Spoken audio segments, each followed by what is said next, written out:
You survived the abuse. You survived the manipulation. You survived the chaos. You may have gone no contact. You educated yourself. You watched the videos. You read the books. Maybe you went to therapy. You finally got a name for what happened to you. But here's the part nobody really prepared me for. Getting the narcissist out of your life is one thing. Getting what they put inside of you out of you is another thing entirely. Because you can remove the person and still be left fighting the programming, the trauma responses, the fear, the coping mechanisms, and the beliefs you develop just to survive. And that is the part of healing I want to talk about today.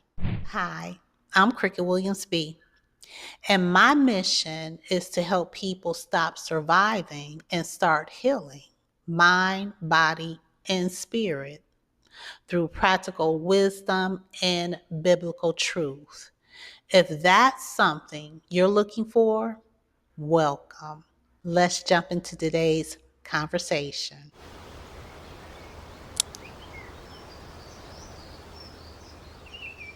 So yes, you survived the childhood psychological and even physical abuse.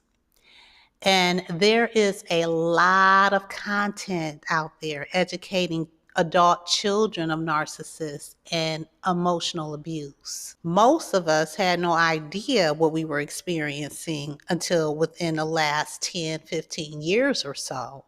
For me, it was about 2 years ago I put everything together. There wasn't much talk about it within the Black community or Christian community. Seemingly out of nowhere, narcissistic personality disorder, emotional abuse, narcissism, empath became buzzwords on YouTube and social media platforms. And we finally had a name for our experience. We educated ourselves. We watched content from mental health specialists who were also survivors of abuse. We read books. Some of you are in therapy or have gone through therapy. But what I've discovered is that there aren't many discussions about the amount of work and how hard it is to heal from the impact of the emotional abuse, the effects, and the trauma. How hard it is to get the narcissistic parent out of you, mind, body, and spirit. How hard it is to deprogram. And for many people, it's hard to forgive. Healing from childhood emotional abuse and trauma is hard work, an extremely daunting task. Every concerning thought, behavior, or habit is up for inspection, for observation, dissection, especially at the beginning, because you are now aware everything is new to you. At least it feels that way. At least it felt that way for me. It's like turning on the light or putting on glasses, and now you can see all the gook in areas you thought were clean.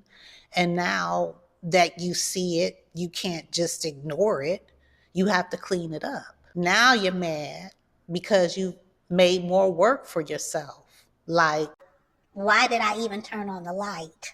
But awareness is necessary for healing. And all the stuff that gets exposed can be a lot. Not just for you, but it can be exhausting for those closest to you because of all the new stuff you're learning. You turn around and share that information with them. And your support can get overwhelmed because they have their own stuff to deal with. You then feel bad because you hate that you've become a burden. It's hard for many going no contact, even low contact. And if you are unable to go no contact for whatever reason, it's difficult not to react emotionally to the narcissist or emotionally abusive person.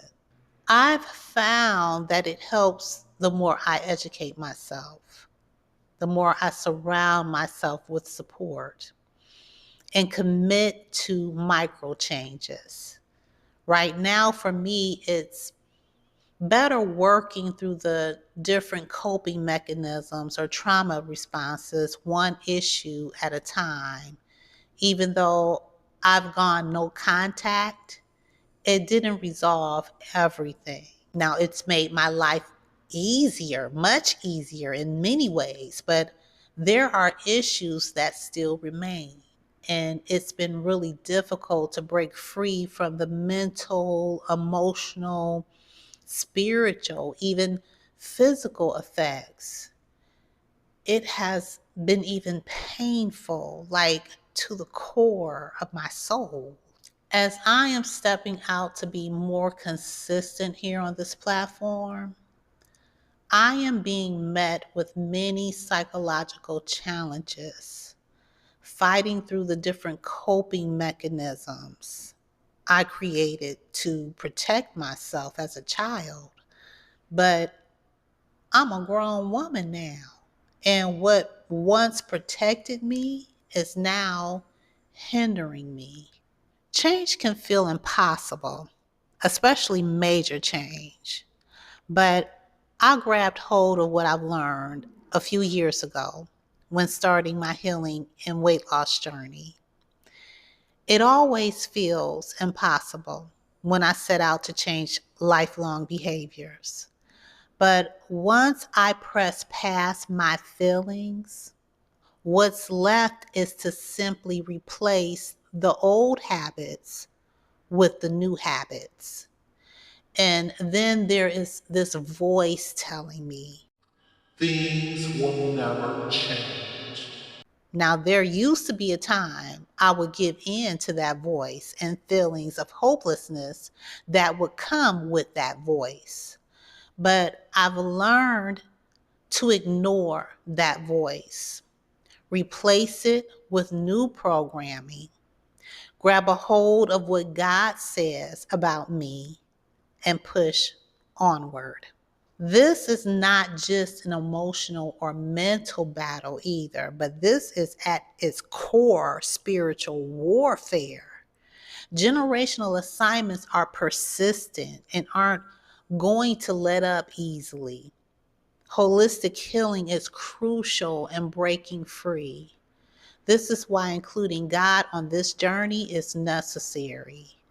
It is important for me to continue to move with love, wisdom, compassion, and grace, with no bitterness or unforgiveness in my heart towards anyone. If you are listening to this and thinking, this is me, I want you to know something. You are not crazy because healing feels hard. You are not failing because you're still struggling with things you thought you should have gotten over by now. You're learning how to live without the survival mechanisms that once protected you. And that takes time. But there is something I've had to learn for myself. Just because something is hard doesn't mean it's impossible. And that's where we're going in part 2. Because I've had to realize that some of the very things I once called too hard were actually the things God was using to show me that I am capable of more than I thought. So if you've been feeling like I don't know if I can do this, I want you to come back for part 2, because you can do hard things.